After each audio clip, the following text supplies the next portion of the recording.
सिया राम। जय जय सिया राम। कार्यक्रम में उपस्थित उत्तर प्रदेश की राज्यपाल श्रीमती आनंदीबेन पटेल, यहां के लोकप्रिय कर्मयोगी मुख्यमंत्री योगी आदित्यनाथ जी, सभी पूज्य संतगण, उपस्थित अन्य सभी प्रबुद्धजन, श्रद्धालुगण, देवी और सज्जनों, श्री राम लला के दर्शन और उसके बाद राजा राम का अभिषेक, ये सौभाग्य राम जी की कृपा से ही मिलता है।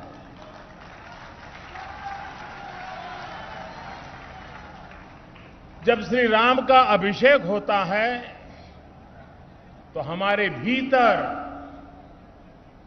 भगवान राम के आदर्श और मूल्य और दृढ़ हो जाते हैं। राम के अभिषेक के साथ ही उनका दिखाया पथ और प्रदीप्त हो उठता है।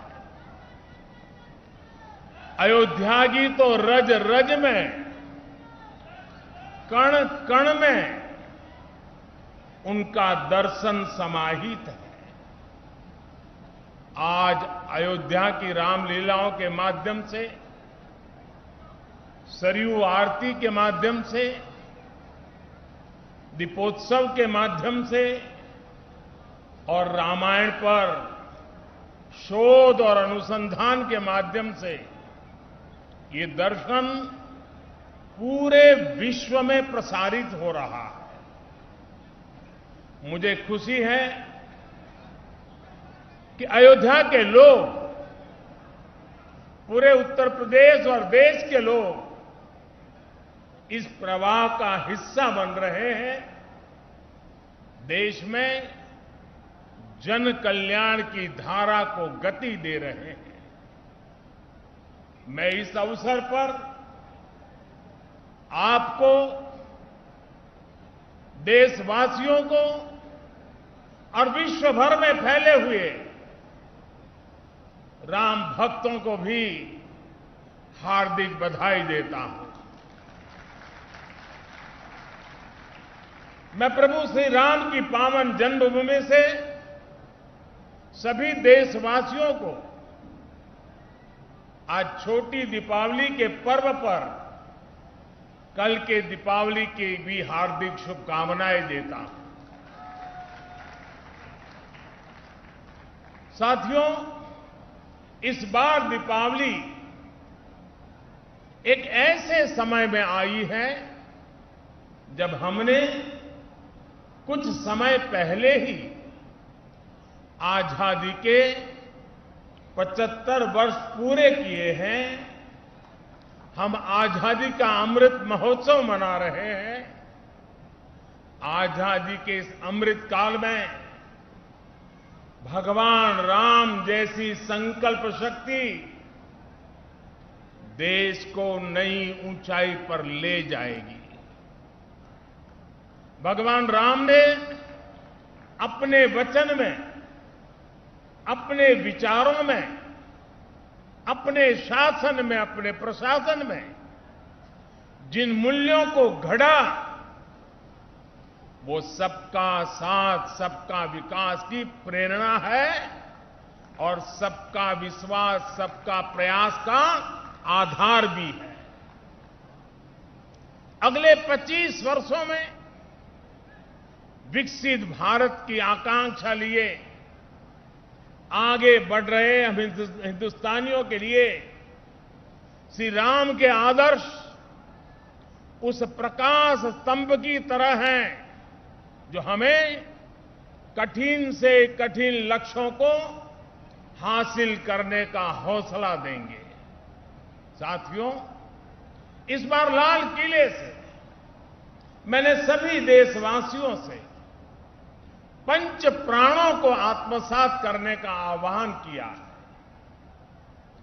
इन पंच प्राणों की ऊर्जा जिस एक तत्व से जुड़ी हुई है वो है भारत के नागरिकों का कर्तव्य। आज अयोध्या नगरी में दीपोत्सव के इस पावन अवसर पर हमें अपने इस संकल्प को दोहराना है, श्री राम से जितना सीख सके सीखना है। भगवान राम मर्यादा पुरुषोत्तम कहे जाते हैं।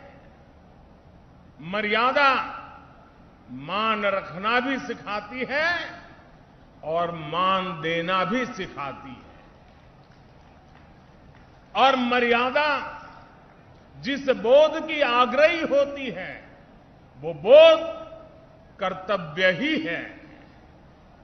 हमारे धर्म ग्रंथों में कहा गया है, रामो विग्रहवान धर्मः, अर्थात राम साक्षात धर्म के यानी कर्तव्य के सजीव स्वरूप है। भगवान राम जब जिस भूमिका में रहे उन्होंने कर्तव्यों पर सबसे ज्यादा बल दिया। वो जब राजकुमार थे तो ऋषियों की, उनके आश्रमों और गुरुकुलों की सुरक्षा का कर्तव्य निभाया। राज्याभिषेक के समय श्री राम ने एक आज्ञाकारी बेटे का कर्तव्य निभाया। उन्होंने पिता और परिवार के वचनों को प्राथमिकता देते हुए राज्य के त्याग को, वन जाने को अपना कर्तव्य समझ करके स्वीकार किया। वो वन में होते हैं तो वनवासियों को गले लगाते हैं, आश्रमों में जाते हैं तो मां सबरी का आशीर्वाद लेते हैं। वो सबको साथ लेकर लंका पर विजय प्राप्त करते हैं और जब सिंहासन पर बैठते हैं तो वन के वही सब साथी राम के साथ खड़े होते हैं, क्योंकि राम किसी को पीछे नहीं छोड़ते। राम कर्तव्य भावना से मुख नहीं मोड़ते। इसलिए राम भारत की उस भावना के प्रतीक है जो मानती है कि हमारे अधिकार हमारे कर्तव्यों से स्वयं सिद्ध हो जाते हैं। इसलिए हमें कर्तव्यों के प्रति समर्पित होने की जरूरत है। और संयोग देखिए, हमारे संविधान की जिस मूल प्रति पर भगवान राम, मां सीता और लक्ष्मण जी का चित्र अंकित है, संविधान का वो पृष्ठ भी मौलिक अधिकारों की बात करता है। यानी एक और हमारे संविधान अधिकारों की गारंटी, तो साथ ही प्रभु राम के रूप में कर्तव्यों का शाश्वत सांस्कृतिक बोध। इसलिए हम जितना कर्तव्यों के संकल्प को मजबूत करेंगे, राम जैसे राज्य की संकल्पना उतनी ही साकार होती जाएगी। साथियों, आजादी के अमृतकाल में देश ने अपनी विरासत पर गर्व और गुलामी की मानसिकता से मुक्ति का आह्वान किया है। ये प्रेरणा भी हमें प्रभु राम से मिलती है। उन्होंने कहा था, जननी जन्मभूमिश्च स्वर्गादपि गरीयसी। यानी वो स्वर्णमयी लंका के सामने भी हीन भावना में नहीं आए, बल्कि उन्होंने कहा कि मां और मातृभूमि स्वर्ग से भी बढ़कर के है।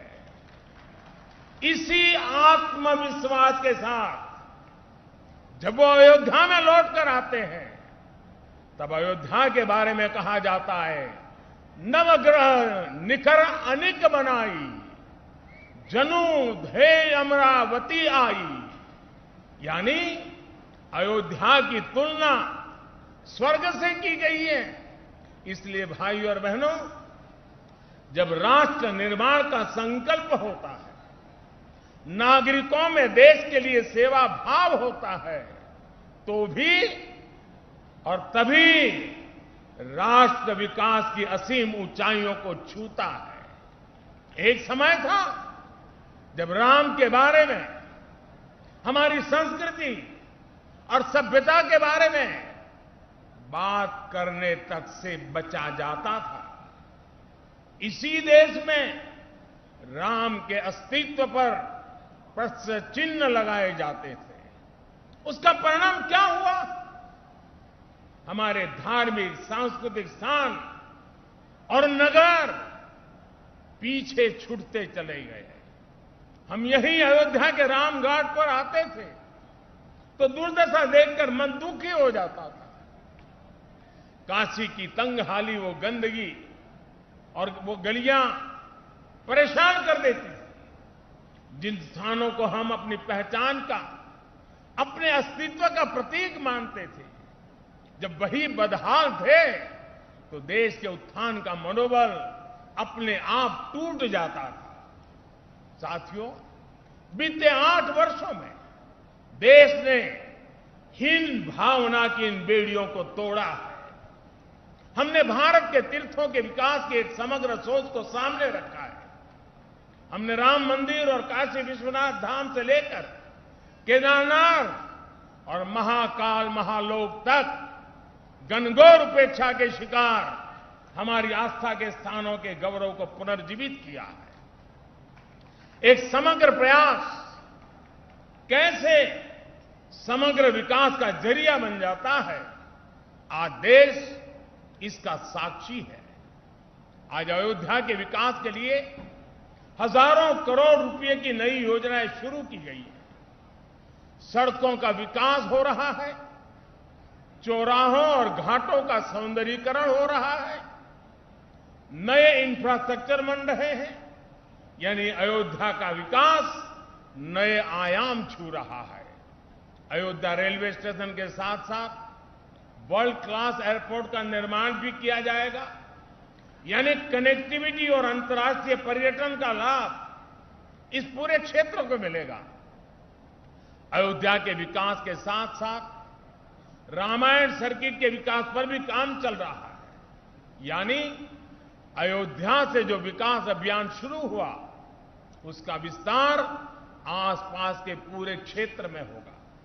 साथियों, इस सांस्कृतिक विकास के कई सामाजिक और अंतर्राष्ट्रीय आयाम भी हैं। श्रृंगवेरपुर धाम में निषाद राज पार्क का निर्माण किया जा रहा है। यहां भगवान राम और निषाद राज की 51 फीट ऊंची कांच से प्रतिमा बनाई जा रही है। ये प्रतिमा रामायण के उस सर्व समावेशी संदेश को भी जन जन तक पहुंचाएगी जो हमें समानता और समरसता के लिए संकल्पबद्ध करता है। इसी तरह अयोध्या में ट्विन होम मेमोरियल पार्क का निर्माण किया गया है। ये पार्क भारत और दक्षिण कोरिया अंतर्राष्ट्रीय संबंधों को प्रगाढ़ बनाने के लिए दोनों देशों के सांस्कृतिक रिश्तों को मजबूत करने का एक माध्यम बनेगा। अब कल्पना कर सकते हैं, इस विकास से, पर्यटन की इतनी संभावनाओं से युवाओं के लिए रोजगार के कितने अवसर पैदा होंगे। सरकार ने जो रामायण एक्सप्रेस ट्रेन चलाई है, वो स्पिरिचुअल टूरिज्म की दिशा में एक बेहतरीन शुरुआत है। आज देश में 4 धाम प्रोजेक्ट हो, बुद्ध सर्किट हो या प्रसाद योजना के तहत चल रहे विकास कार्य हो, हमारा यह सांस्कृतिक उत्कर्ष नए भारत के समग्र उत्थान का श्री गणेश है। साथियों, आज अयोध्या नगरी से मेरा पूरे देश के लोगों के लिए एक प्रार्थना भी है, एक नम्र निवेदन भी है।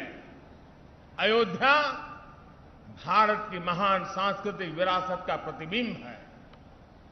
राम अयोध्या के राजकुमार थे, लेकिन आराध्य वो पूरे देश के हैं। उनकी प्रेरणा, उनकी तप तपस्या, उनका दिखाया मार्ग हर देशवासी के लिए है।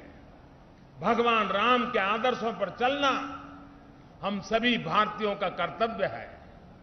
उनके आदर्शों को हमें निरंतर जीना है, जीवन में उतारना है और इस आदर्श पथ पर चलते हुए अयोध्या वासियों पर दोहरा दायित्व है।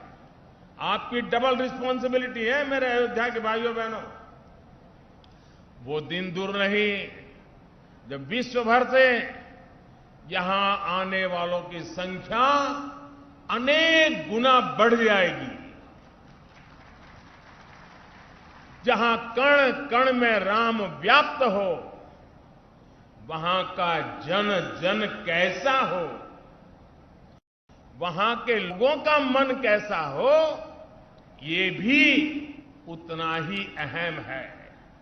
जैसे राम जी ने सबको अपनापन दिया, वैसे ही अयोध्या वासियों को यहां आने वाले प्रत्येक व्यक्ति का स्वागत अपनत्व से करना है। अयोध्या की पहचान कर्तव्य नगरी के तौर पर भी बननी चाहिए। अयोध्या सबसे स्वच्छ नगरी हो, यहां के रास्ते चौड़े हो, सुंदरता अप्रतिम हो, इसके लिए योगी जी और उनकी सरकार दीर्घ दृष्टि के साथ अनेक प्रकल्पों को आगे बढ़ा रही है, प्रयास कर रही है। लेकिन इस प्रयास में अयोध्या के लोगों का साथ और बढ़ जाएगा तो अयोध्या जी की दिव्यता भी और निखर जाएगी। मैं चाहूंगा कि जब भी नागरिक मर्यादा की बात हो, नागरिक अनुशासन की बात हो, अयोध्या के लोगों का नाम सबसे आगे आए। मैं अयोध्या की पुण्य भूमि पर प्रभु श्री राम से यही कामना करता हूं कि देश के जन जन की कर्तव्य शक्ति से भारत का सामर्थ्य शिखर तक पहुंचे। नए भारत का हमारा स्वप्न मानवता के कल्याण का माध्यम बने। इसी कामना के साथ मैं अपनी बात समाप्त करता हूं। एक बार फिर सभी देशवासियों को दीपावली की बहुत बहुत बधाई देता हूं। आप सभी को बहुत बहुत धन्यवाद। बोलो सियावर रामचंद्र की, सियावर रामचंद्र की, सियावर रामचंद्र की। धन्यवाद जी। इसी के साथ लेती हूँ इजाजत। नई और ताज़ी खबरों के लिए जुड़े रहें अखंड समाचार के साथ। हमारे चैनल को लाइक, सब्सक्राइब और हाँ, लास्ट में बेल आइकन दबाना मत भूलना। धन्यवाद।